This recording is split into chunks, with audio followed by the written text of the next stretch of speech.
বরের সাথে ঝগড়া করে এলে বড় লোকের মায়েরা যা করে। এ কি বেটা তুমি হঠাৎ? Why are you crying? কাঁদছো কেন তুমি? মম, আমি আর ওই বাড়িতে কোনোদিনও ফিরে যাব না। রাজেশ আজকে আমার উপরে চিৎকার করেছে। মম, আজকে আমাকে কাঁদিয়েছে। হোয়াট?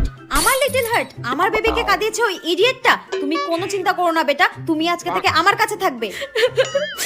তুমি যখন একবার আমার কাছে চলে এসেছো তখন আমি ওই বাড়িতে আর তোমাকে ফেরত যেতে দেব না। তোমার আমি আবার বিয়ে দেবো, রাজপ্রাসাদে বিয়ে দেবো, তোমাকে রানীর মতো করে রাখবো।